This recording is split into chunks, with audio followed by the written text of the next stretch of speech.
ও বাবা মা এবং দাদু। ওকে, আমার নাম হচ্ছে মুস্তাক আহমেদ। আমার বাড়ি হচ্ছে সুনামগঞ্জের শাল্লা থানায়। আমার পরিবারের সদস্য 6 জন, 2 ভাই 1 বোন ও বাবা মা এবং দাদু। আর আমি হচ্ছে সবার ছোট। আমি ক্লাস 9-এ পড়ি আর আমার বয়স 13+। পড়াশোনায় মোটামুটি ভালো। পড়াশোনার পাশাপাশি নিজেকে কিভাবে আপডেট করা যায় সেটা নিয়েই শুধু ভাবি। তবে পড়াশোনা তো ফার্স্ট প্রায়োরিটি, পড়াশোনা তো করতেই হবে। আমি আসলে মোবাইল ক্যামেরা দিয়ে ভিডিও করি। আমি রিসেন্ট যে ভিডিওটি আপলোড করেছিলাম সেটি একটি ভাড়া করা ক্যামেরা দিয়ে করা। মানে বাজার থেকে একটা স্টুডিওর দোকান থেকে ক্যামেরাটি ভাড়া এনেছিলাম একদিনের জন্য। আর এখন যে মোবাইল দিয়ে ভিডিওটি করছি এটা দিয়ে মূলত শুরু করেছি। ইনশাল্লাহ যখন সামর্থ্য হবে সামনে গিয়ে হয়তো এসব কিছু কিনি। মাইক্রোফোন যেটা ব্যবহার করি সেটা সবার পরিচিত, সেটা হচ্ছে বয়া M1।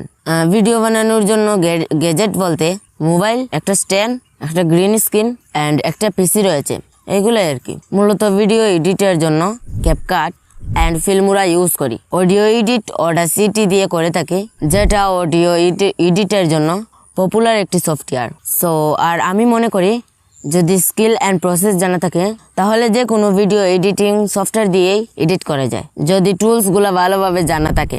থাম্বনেল আমার ভাইয়া মেক করে, আমি ওনার মতো পারি না, শিখতেছি। হয়তো কিছুদিন পর আমিও বানাতে পারবো। বাসায় কম্পিউটার আছে যেটা এডিটিং সহ বাকি কাজগুলো করা হয়। ইউটিউবের চিন্তা এইটা আমার মাথায় আসার সম্ভাবনা ছিল বলে মনে হয় না। এসব কিছু আমার বড় ভাইয়ার চিন্তা। ভাইয়া মূলত একজন গ্রাফিক ডিজাইনার। আমাকে প্রায় 1 বছর আগেই বলেছিল যে তুই ক্যামেরার সামনে কথা বলতে পারবে কি, যদি পারিস তাহলে আয়, তখনই একটা ভিডিও বানাই। তখন আমার যে চ্যানেলটা, ওই চ্যানেলটাই একটা ভিডিও আপলোড করেছিল, বাট কোনো কাজে আসলো না। নিজেও ভাবলাম যে না, এইভাবে হবে না, কিছু করতে হলে স্কিল থাকা লাগবে।